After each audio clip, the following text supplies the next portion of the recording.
চাকরি প্রার্থী শিক্ষার্থী বন্ধুরা সবাইকে স্বাগত জানাচ্ছি আজকের ক্লাসে। আজকে আমি আপনাদেরকে প্রাইমারি এবং এনটিআরসি বা বিসিএস বা যে কোনো পরীক্ষা সংক্রান্ত যে এমসিকিউ ইংরেজিগুলো আসে, তো সেই ধরনের কোশ্চেনগুলো আমরা সলভ করব। তো এই জন্য আমি হাতে নিয়েছি একটা পুস্তিকা, সেখান থেকে বেশ কিছু ইংলিশের প্রশ্ন আছে, সেগুলো আমরা সলভ করার চেষ্টা করব। তার মধ্যে অনেকগুলো আমরা জানি, অনেকগুলো জানি না, অনেকগুলো নতুন আসবে যেগুলো আমরা শিখব। প্রথমত আমরা যদি ধরি যে বলা হচ্ছে এ গ্রুপ অফ লায়ন, এটাকে কি বলা হয়? এ গ্রুপ অফ লায়ন। তো এটাকে কি বলা হয় এটা অনেকেই আমরা জানি না। এ গ্রুপ অফ লায়ন, একদল সিংহ, সেটাকে কি বলা হয়? A pack of lion, A flock of lion, pride of lion কিংবা এ কলোনি অফ লায়ন্স। আসলে এটা যে ধরনের শব্দের সাথে যেটি বসে, তো সেই আলোকে আসলে এটা হয় এ গ্রুপ অফ লায়নকে বলা হয় হচ্ছে a pride of Lions. A pride of Lions, অর্থাৎ একদল সিংহ। এটাকে আমরা যদি এক কথায় প্রকাশ করি বা এটাকে যদি ইংরেজি সাহিত্যের ভাষায় যদি আমরা লিখি, তাহলে এটা হচ্ছে কি এ প্রাইড অফ লায়ন্স। এটা কি হয়ে যাচ্ছে? A pride of Lions. ঠিক আছে, এটা আমরা বুঝতে পারলাম। পরের প্রশ্ন যদি আসে, identify the correct spelling. Identify the correct spelling. তো এখানে অনেকগুলো আছে, মানে স্পেলিংয়ের বিষয়টা এখানে অনেকগুলো আছে। ধরেন আমি যদি দেখাই, অনেকগুলো আছে। তো এখানে কোশ্চেনার, তো আসলে ওই যে প্রশ্নপত্র যেটা কোশ্চেনার, তো এই কোশ্চেনারটার এখানে অনেক ধরনের প্রয়োগ দেওয়া আছে। যেমন কোশ্চেনার এটা অনেকগুলো স্পেলিং দেওয়া আছে। তো এখন আমাদের অতগুলো স্পেলিংয়ে যাওয়ার দরকার নেই। আমরা যেটা সহজে মনে রাখবো সেটি হচ্ছে আমরা বাংলায় এরকম মনে রাখবো যে কোশ্চেন নাই রে। দেখুন কি বলবো আমরা? কোশ্চেন নাই রে। তা আমরা সবসময় এই কোশ্চেনার যেটা প্রশ্নমালা বা প্রশ্ন, সেটির ইংরেজি আমরা মনে রাখবো কী হবে? কোশ্চেন নাই রে, এটা মনে রাখবো। তাহলে কীভাবে মনে রাখবো? কোশ্চেন নাই রে, এইটা যেটা থাকবে সেটাই হবে তাহলে আমাদের সঠিক উত্তর। তাহলে কোশ্চেন কি কোশ্চেন আমরা লিখলাম, তারপর দেখো কি লিখবো? কোশ্চেন, এই যে একটু ভেঙে ভেঙে যদি লিখি, নাই তারপর রে, অর্থাৎ এই স্পেলিং যুক্ত যেটা থাকবে সেটাই হবে কি আমাদের কাঙ্ক্ষিত উত্তর। এই কলমটা লিখতেছে না কেন? আচ্ছা, ওই কলম লিখতেছে না, এটা কেমন লেখে? হ্যাঁ, এটা ভালো লিখতেছে। আচ্ছা, তাহলে আমরা যেটা বলছিলাম যে কোশ্চেনার শব্দটা অনেক সময় পরীক্ষাতে এটা প্রায়ই আসে, রিপিটেটিভ, বারবার আসে। তো আমরা কীভাবে মনে রাখবো? এটা মনে রাখার উপর হচ্ছে কোশ্চেন নাই রে, ঠিক আছে? কোশ্চেন নাই রে এরকম। তাহলে কোশ্চেন নাই রে, তাহলে এটা দেখবো কোয়েশ্চেন নাই রে, এটাই হচ্ছে সঠিক উত্তর। ঠিক আছে। আচ্ছা, এরপরে আসি আমরা। What is the plural form of goose? Goose মানে হচ্ছে রাজহংস।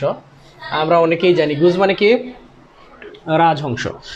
তাহলে এটার প্লুরাল কি হবে? গুজের প্লুরাল কি? এটা মানে রাজহংস। তো আমরা ইতিমধ্যে জেনে গেছি, বা না জানলেও আজকে আমরা জানবো। সেটা হচ্ছে যে যখন এরকম মাঝখানে দুটো ভায়েল থাকে, সেই মাঝখানে দুটো ভায়েল যদি সাধারণত ও থাকে, তাহলে সেই দুটোকে করলেই হয়। ঠিক আছে, যেমন গুজ থেকে কি হবে? গিজ, অর্থাৎ GEES, গুজ। তাহলে গুজের হচ্ছে প্লুরাল কি হলো? গিজ। গুজের প্লুরাল গিজ। এরপর আসো আরেকটা কোশ্চেন আমরা যদি যাই, বলা হচ্ছে যে any time you might be suit for earning illegal money, মানে যে কোনো সময় অবৈধ টাকা উপার্জনের জন্য তোমার বিরুদ্ধে মামলা হতে পারে। আর্নিং এখানে দিচ্ছে for earning. So here the underline part কি? এটা কি পার্টিসিপল, জিরান, ইনফিনিটিভ নাকি কিছুই না? তো দেখো এখানে বলা হচ্ছে যে কি শব্দটা কি ছিল? ফর আর্নিং, তাহলে এইরকম ছিল, সুইট ফর আর্নিং। ঠিক আছে, আর্নিং মানি, অবৈধ টাকা উত্তোলনের জন্য। তো আসলে এখানে হচ্ছে আমরা এর আগের একটা ক্লাসে দেখেছিলাম, যদি আমরা এই অংশটাকে দেখি, তাহলে এইটাকে আমরা দেখব, এটাকে আমরা কিভাবে, এটা জিরান নাকি পার্টিসিপল সেটা আমরা কিভাবে বের করব। সেটা হচ্ছে যে এরকম, এখানে আর্নিং মানি আছে, তাহলে money is earning. Money is earning, অর্থাৎ মানি ব্যক্তির মতো না, মানে মানি উপার্জন করতে সেটা সম্ভব হয় না। তাহলে ওইরকম সম্ভব না হলে এটা হচ্ছে জিরান। ঠিক আছে, যেমন আমি যদি এখানে বলি he is earning, he is earning, ঠিক আছে, তাহলে এই বাক্যটা কি হচ্ছে, ঠিক মতো যাচ্ছে, ঠিক আছে। আচ্ছা, আমি যেটা বলতে চাচ্ছিলাম সেটা হচ্ছে যে এখানে আর্নিংটা হচ্ছে জিরান্ড আর কি, ঠিক আছে। আর্নিংটা কি, এটা হচ্ছে জিরান, আর্নিংটা জিরান, মানি ইজ আর্নিং, আর্নিংটা হচ্ছে সরি আর্নিং মানি, এখানে আর্নিংটা হচ্ছে কি জিরান।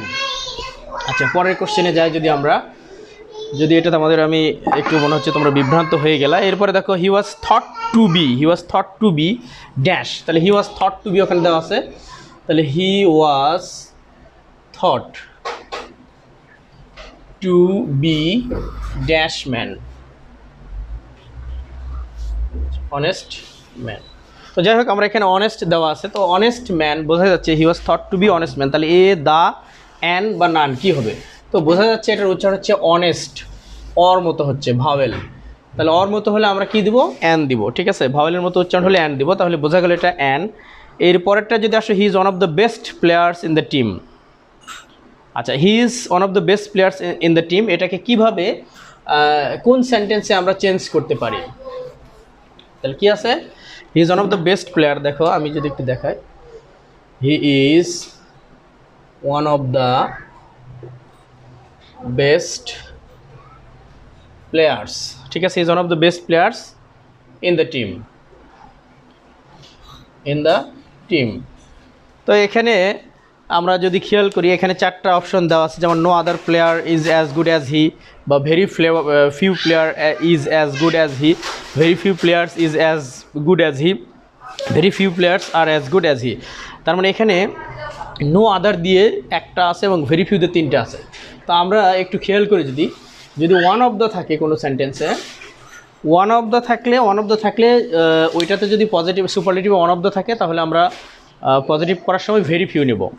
তো এখানে আমরা দেখতে পাচ্ছি তিনটাতে ভেরি ফিউ আছে, তাহলে তিনটা ভেরি ফিউ তো হওয়া সম্ভব না, তাহলে কি উপায়, খুবই সহজ, আমরা তিনটা ভেরি ফিউ থাকলেও আমরা দেখতে পাচ্ছি, আমি যদি আরেকবার পড়ে শোনাই তোমাদেরকে, আপনাদেরকে দেখেন। সো হিজ কোথায় গেল, ভেরি ফিউ প্লেয়ার ইজ, পরেরটাও ভেরি ফিউ প্লেয়ার ইজ, তারপরেটা আছে ভেরি ফিউ প্লেয়ার্স আর, তাহলে এখানে খুবই লক্ষণীয় বা সহজ বিষয় হচ্ছে এখানে প্লেয়ার্স ছিল, প্লুরাল ছিল, তার মানে ভেরি ফিউ প্লেয়ার্স আর যেটা সেটি হবে উত্তর। তাহলে এটার উত্তর কি হবে, ভেরি ফিউ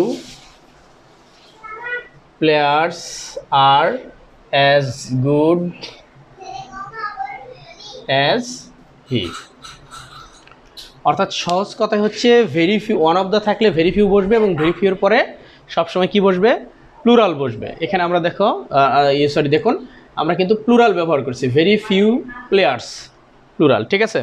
তাহলে এই প্রশ্ন গেল। পরেরটায় আমরা যদি যাই, which of the following sentences has negative meaning, মানে নেতিবাচক অর্থ কোনটাতে আছে, এখানে আছে he is a very intelligent worker, সে খুবই বুদ্ধিমান শ্রমিক, তাহলে এখানে নেগেটিভ অর্থ আমরা পাচ্ছি না।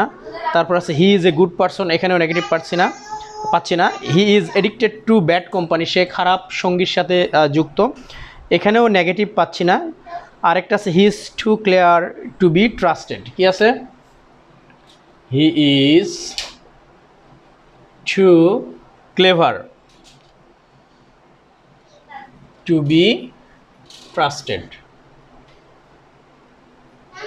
তাহলে এই বাক্যটা হচ্ছে নেগেটিভ, এই বাক্যটা কি নেগেটিভ, কারণ এটার অর্থ আমরা যদি খেয়াল করি, এখানে কি আসতেছে, হি ইজ টু ক্লেভার, মানে সে এতটাই চালাক, টু বি ট্রাস্টেড, যে তাকে ট্রাস্ট বা বিশ্বাস করা যাবে না, মানে এই বাক্যটার অর্থ এরকম যে সে এতটাই চালাক যে তাকে বিশ্বাস করা যাবে না। সুতরাং এটাই হচ্ছে নেগেটিভ, প্রশ্নে যেগুলো চাইছে তার মধ্যে এটাই হচ্ছে কি নেগেটিভ। এরপরে আমরা যদি দেখি যে the proposal was approved dash the objection, তাহলে আমি প্রশ্নটা যদি লিখি তাহলে কি হচ্ছে, দ্য প্রপোজাল ওয়াজ কি, ওয়াজ অ্যাপ্রুভড ড্যাশ দ্য অবজেকশন।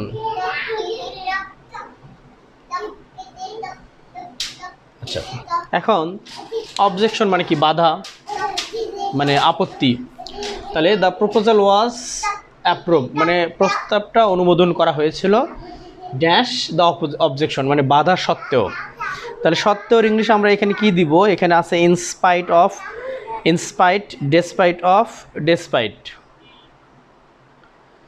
আচ্ছা তাহলে এখানে আমরা ডেসপাইট দেওয়া আছে, তো ডেসপাইট ইনস্টেড অফ এখানে আমরা দিতে পারি the proposal was approved in spite of the objection, এখানে আমরা ইনস্পাইট অফ দিতে পারি, কি দিতে পারি, in spite of, in spite of the objection এইটাই দিতে পারি। এই ইনস্পাইট অফ মানে হচ্ছে সত্ত্বেও, আর কি আছে ডেসপাইট অফ, ডেসপাইটের পরে কখনো, ডেসপাইটের পর কখনো অফ হয় না, সুতরাং আমরা ডেসপাইট অফ এটা নিব না। এরপর আর কি আছে, ডেসপাইট একটা আছে, ডেসপাইট দ্য অবজেকশন, সেখানে শুধু যদি ডেসপাইট থাকে সেই ডেসপাইটটাও আমরা নিতে পারি, ডেসপাইট দ্য অবজেকশন। তাহলে the proposal was approved despite the objection অথবা ইনস্পাইট অফ দ্য অবজেকশন।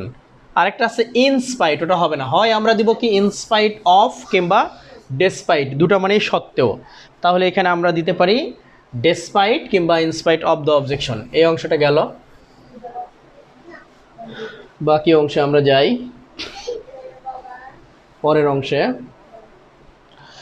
পরের অংশে যদি আমরা আসি, এখানে বলেছে দ্য গভর্নমেন্ট, আচ্ছা the word arrival, the word arrival, অ্যারাইভালটা কি, দ্য ওয়ার্ড অ্যারাইভাল ইজ কি, অ্যারাইভালটা কি আমরা সবাই জানি, আমরা জানি যে হচ্ছে এই যে অ্যারাইভ এটা হচ্ছে ভার্ব, এটা হচ্ছে ভার্ব, এটা নাউন হচ্ছে কি অ্যারাইভাল, তাহলে অ্যারাইভাল হচ্ছে কি, এটা হচ্ছে কি নাউন।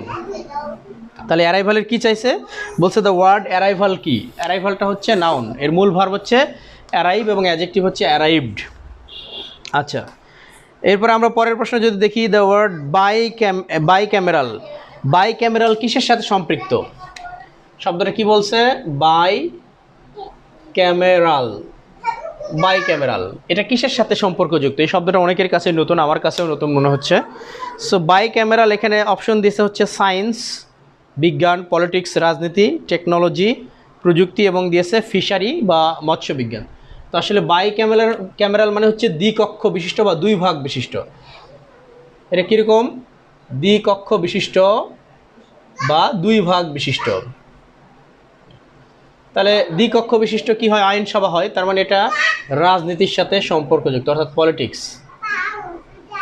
তাহলে এটা কিসের সাথে সম্পৃক্ত, বাই ক্যামেরাল হচ্ছে পলিটিক্স। এরপরে আমরা যদি আসি, পরের প্রশ্ন আছে the government is clamping down dash teenage drinking, তাহলে দ্য গভর্নমেন্ট ইজ কি আছে, এটাও নতুন, the government is clamping down dash the teenage, teenage কিশোর কিশোরীদের উপর। তাহলে এখানে আমরা দেখতে পাচ্ছি কি দ্য কোথায় গেল, the government is clamping down dash teenage drinking, teenage drinking আরও আছে একটু, কিশোর কিশোররা যে পান করে সেই টিনেজ ড্রিঙ্কিং বিষয়ে। তাহলে এটা আসলে এখানে আমরা যে প্রিপোজিশনগুলো দেওয়া আছে সেগুলো হচ্ছে যে অ্যাবাউট, তাহলে ক্লাম্পিং ডাউন অ্যাবাউট, এটা হচ্ছে না, ক্লাম্পিং ডাউন ওভার হচ্ছে না, ক্লাম্পিং ডাউন ফর হচ্ছে না। আসলে ক্লাম্পিং ডাউন মানে তাদের উপর আক্রমণ, তাদের উপরে পড়েছে এরকম একটা, মানে তাদের উপরে আক্রমণটা করতেছে বা ওদের এটা, ওরা যেন এটা না করে সেই বিষয়ে কাজ করছে তাদের উপরে। সুতরাং the government is clamping down on, ঠিক আছে, on the teenagers teenage drinking, তাহলে এটা হচ্ছে উত্তর হবে অন, ক্লাম্পিং ডাউন অন। আচ্ছা এগুলা কিন্তু আমরা প্রফেসরস কারেন্ট অ্যাফেয়ার্স যে বই আছে, কারেন্ট অ্যাফেয়ার্সের যে মান্থলি সংখ্যা সেখান থেকে আমরা আলোচনা করছি, এরকম আলোচনা মাঝে মাঝে করব। তো আপনাদের যার কাছে এই সংখ্যাটা আছে সেখান থেকে দেখে মিলে নিতে পারবেন যারা প্রশ্নগুলো পাচ্ছেন না।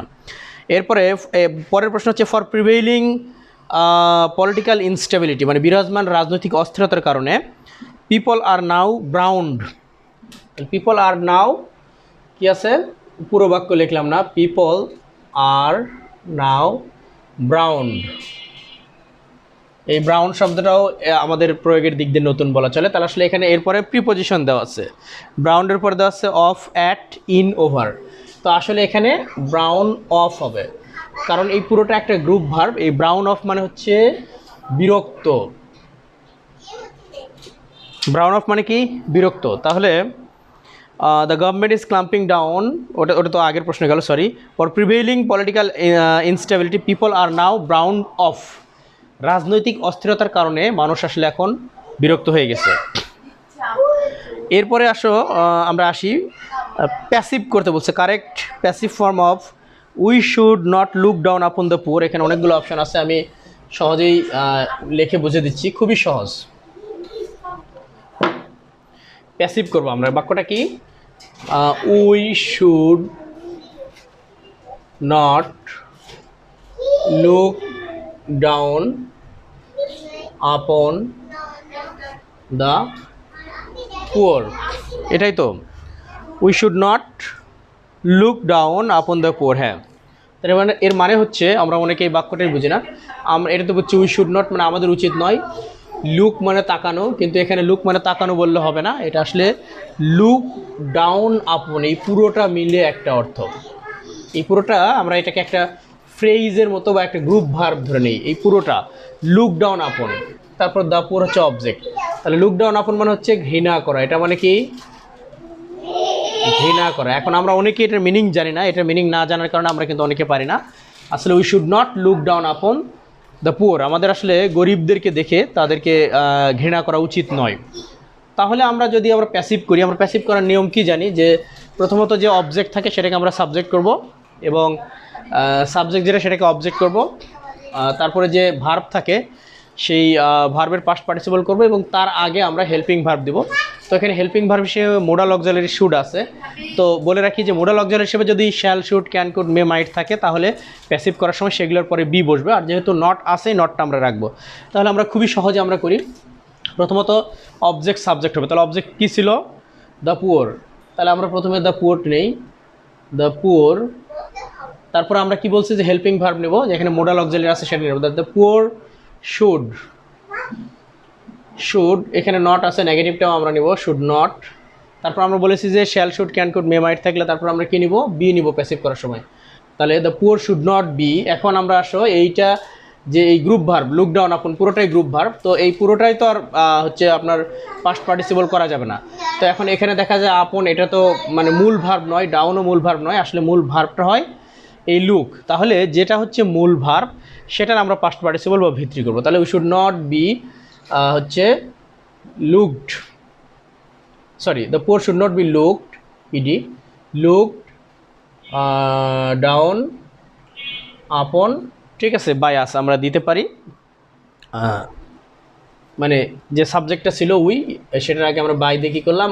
অবজেক্ট করে দিলাম। তো খুবই সহজ, the poor should not be look down upon by us. কিন্তু অনেকেই এই বাক্যটাকে আসলে যে লুক ডাউন আপন এগুলো দেখে বিভ্রান্ত হয়ে তাদের কাছে, অনেকের কাছে এটা কঠিন মনে হতে পারে। আসলে কঠিনের কিছুই না, আমরা যদি ভার্বটাকে আইডেন্টিফাই করতে পারি তাহলে এটা করা খুবই সহজ।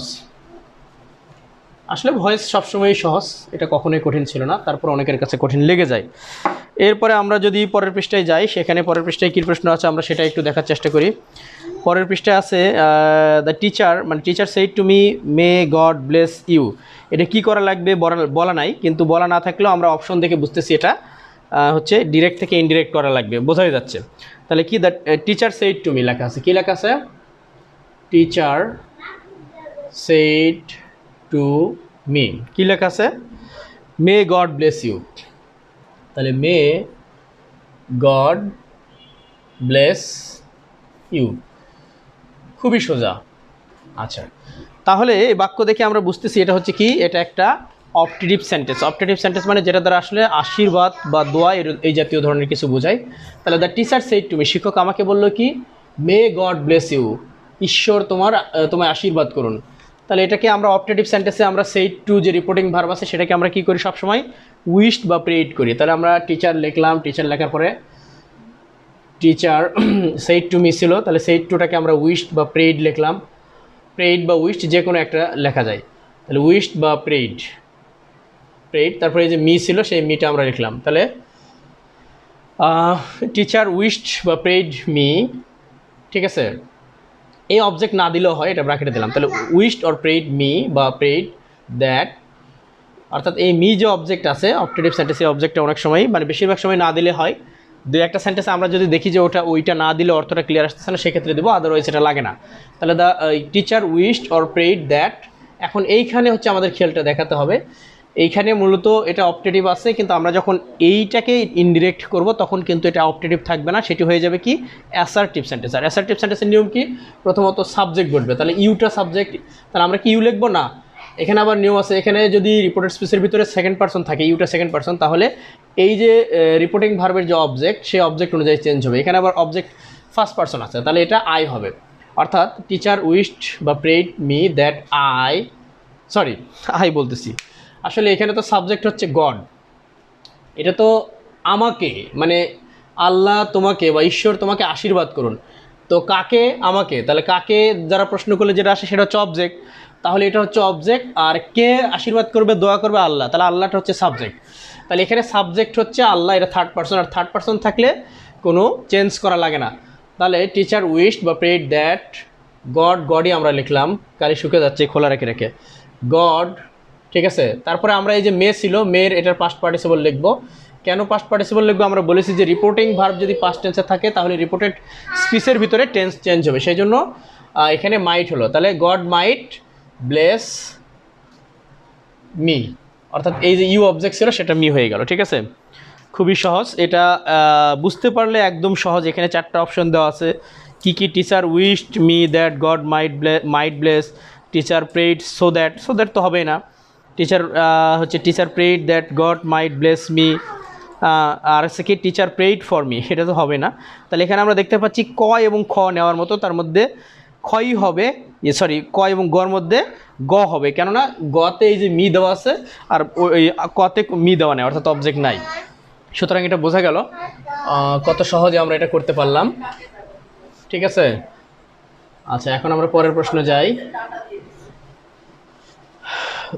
পরের প্রশ্ন হচ্ছে, এখানে যেমন আছে চুজ দ্য কারেক্ট সেন্টেন্স, সঠিক বাক্যটাকে চুজ করো। তো এখানে কমন কি কালেকটিভ নাউনের ব্যবহার আছে, তো কালেকটিভ নাউন এখানে সাবজেক্ট দেওয়া আছে দ্য জুরি, কি দেওয়া আছে, দ্য জুরি মানে হচ্ছে বিচারক মণ্ডলী, এটা মানে কি বিচারক মণ্ডলী।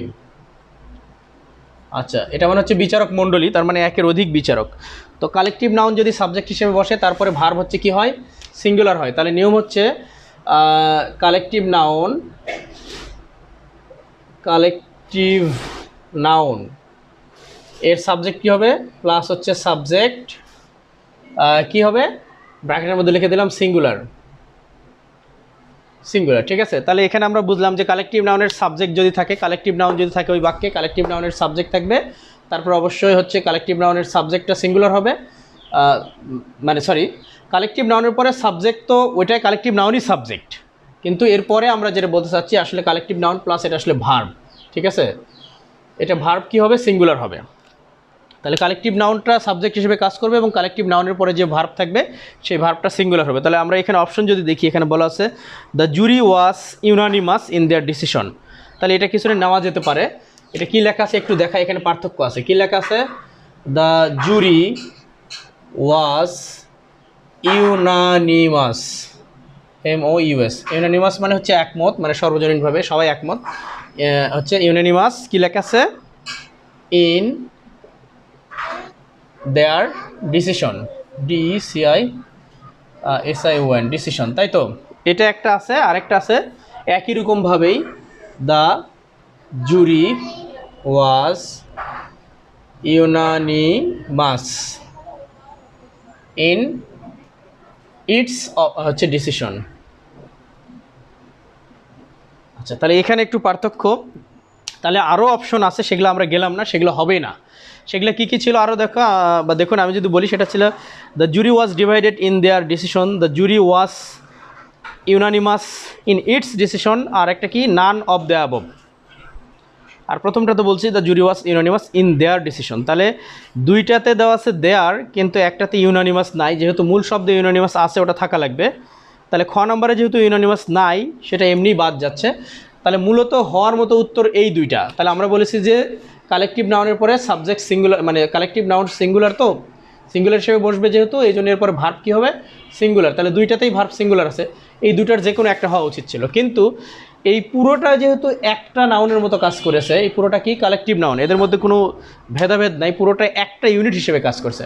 তাহলে একটা ইউনিট হিসেবে যেহেতু কাজ করছে, এখানকার যে আমরা পজিটিভ নেব সেই পজিটিভটাও একটা ইউনিট হিসেবে কাজ করা লাগবে। অর্থাৎ এখানে দেয়ার দিলে হবে না, দেয়ারটা হচ্ছে প্লুরাল হয়ে গেছে, এই জন্য এখানে কী হবে, ইটস হবে, ইটস হবে। ঠিক আছে, খুবই সোজা। তাহলে the jury was unanimous in its decision.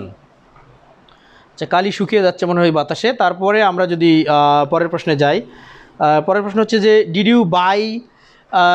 You buy any fruit when you shopping. তাহলে কি বলছে এটা মিশিয়ে দেই। পরের প্রশ্ন হচ্ছে কি,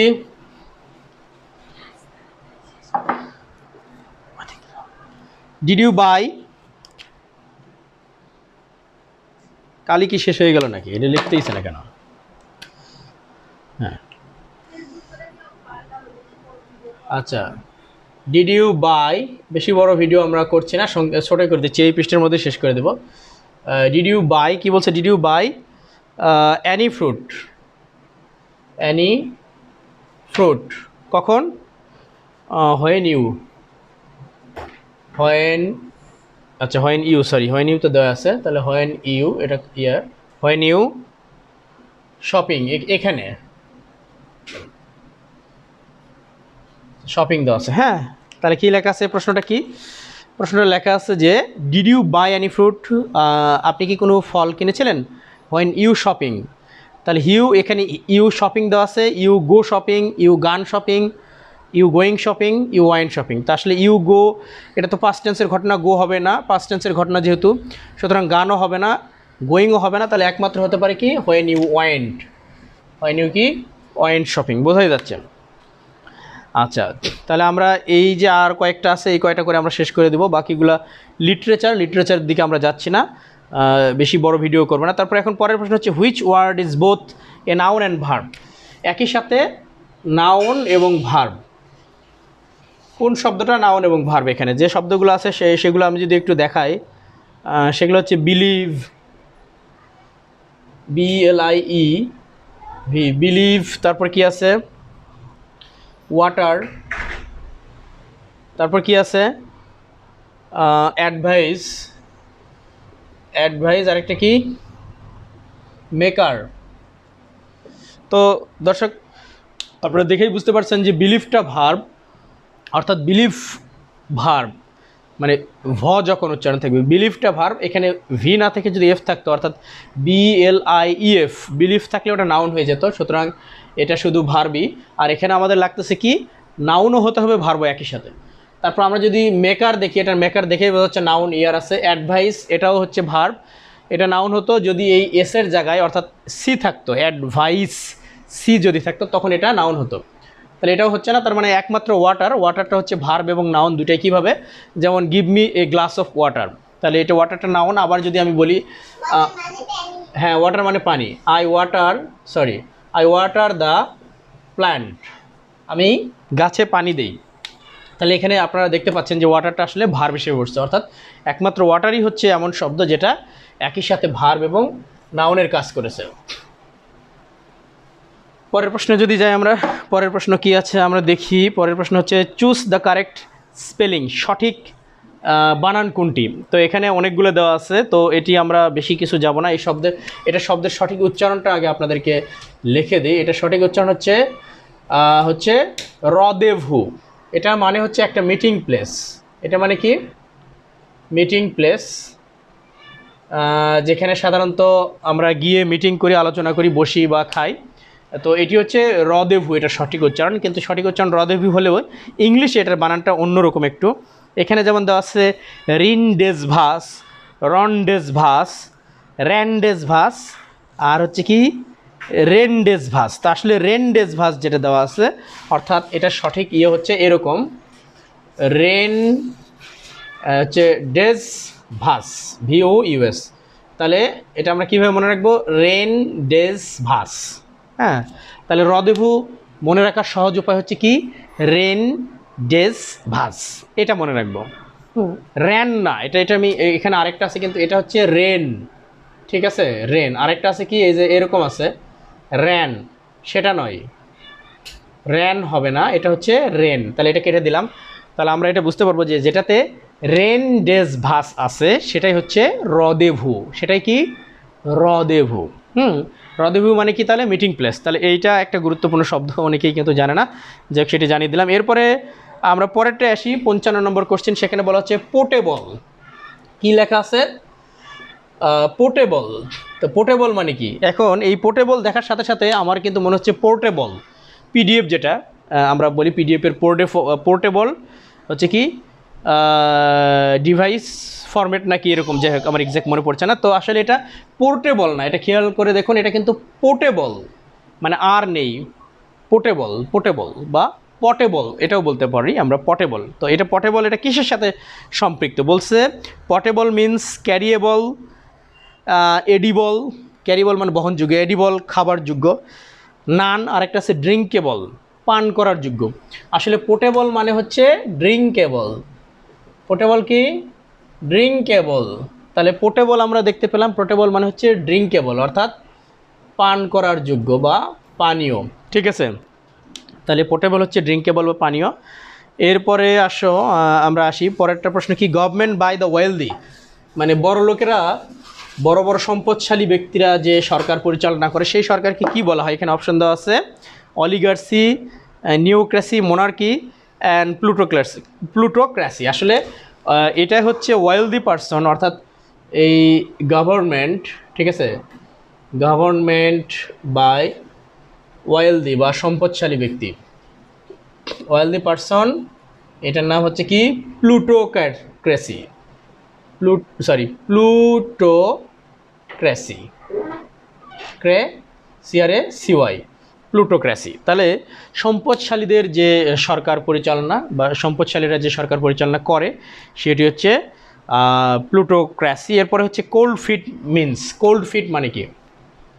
নাম দেখেই বোঝা যাচ্ছে, কোল্ড ফিট, ঠান্ডা পা। ঠান্ডা পা হয় কখন? এখানে আমরা যে অপশন দেখি বলা হচ্ছে ক্যাচ কোল্ড, ঠান্ডা ধরছে, নো মানে সর্দি লাগানো, ইনডিফারেন্ট উদাসীন, এটা কিছুটা মনে হতে পারে না, কনফিডেন্ট আত্মবিশ্বাস, এটাও না। আসলে লুজ দ্য কারেজ, এটা কি? লুজ দ্য কারেজ বা সাহস হারানো। হ্যাঁ, আমাদের সাহস হারানো যাবে না, লুজ দ্য কারিজ, COURAZ, এটার উচ্চারণ হচ্ছে কারিজ। এটার উচ্চারণ কি? কারিজ, কারিজ, কারিজ, এটা হচ্ছে কারিজ। কোল্ড ফিট মানে হচ্ছে লুজ দ্য কারিজ, সাহস হারানো। এটা কিন্তু কারিজ, নট কারেজ, ঠিক আছে? কারিজ, কারিজ, উচ্চারণ কি? কারিজ, সাহস হারানো। তাহলে এটা সাহস হারানো যাবে না, এটা সাহস হারানো যাবে না। এরপরে আমরা পরে আরেকটা কি আছে, এরপরে যেগুলো আছে সেগুলো লিটারেচার থেকে। তো লিটারেচার থেকে আমরা আর আলোচনা করলাম না, ক্লাস বেশি বড় হয়ে যাচ্ছে। আমরা এই মানে যেটা গ্রামাটিক্যাল সংক্রান্ত ছিল সেটি আমরা আলোচনা করলাম। সেই আলোচনা করে আমার মনে হয় আজকে আমরা এখানেই শেষ করে দিতে পারি। ক্লাসটি কেমন লাগলো শিক্ষার্থী বন্ধুরা আপনারা জানিয়ে দিবেন। আর মাঝে মাঝে আমি এরকম দু একটা ক্লাস দেবো যাতে করে আপনাদের উপকার হয়। আপনারা ফলো দিয়ে পাশে থাকবেন এবং লাইক, শেয়ার, কমেন্ট করবেন যাতে করে আমি এর ধরনের ক্লাস আরও নেই। আল্লাহ হাফেজ, আসসালামু আলাইকুম।